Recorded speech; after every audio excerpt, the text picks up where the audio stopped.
church authorities realized that there were several death shrouds, Yeah. and over 30 crucifixion nails. Wow. Yeah. That was, and over 100 thorns from the crown, and these are all floating across the Christian world, and all hailed as being authentic. So what the church actually did is they conjured up this idea that most of these objects were contact relics, right? In other words, these were objects that came into contact with the genuine articles and were thus also genuine in some sense. That's, some hardcore damage control. The bottom line is that there is no direct evidence, no direct material evidence of Jesus' death by crucifixion.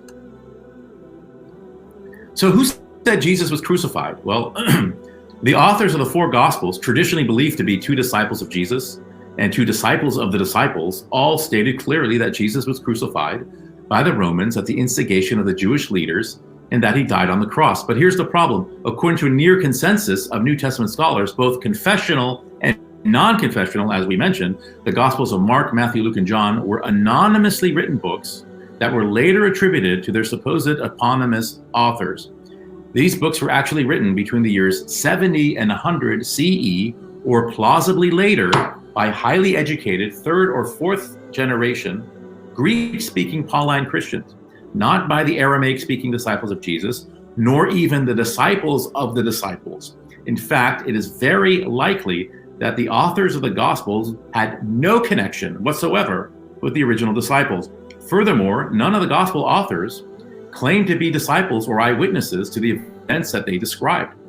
If the disciple Matthew wrote the Gospel of Matthew, it doesn't stand to reason that he would copy substantial portions of Mark's Gospel verbatim, especially since Mark never met Jesus. With respect to the book of Acts, I think it can be convincingly argued that it was mostly a work of historical fiction, as it plainly contradicts material found in the earlier Pauline corpus. And I mentioned in a previous podcast, the author of Acts clearly intended to present an idealized picture of the early church. It's revisionist history.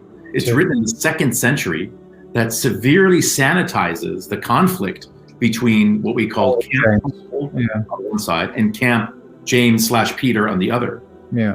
I mean, Acts reads very much like an ancient novel. I mean, this doesn't mean that it's totally fictitious, but Luke did write according to his genre, and Luke never claimed to be an inspired writer. How did an ancient historian write history?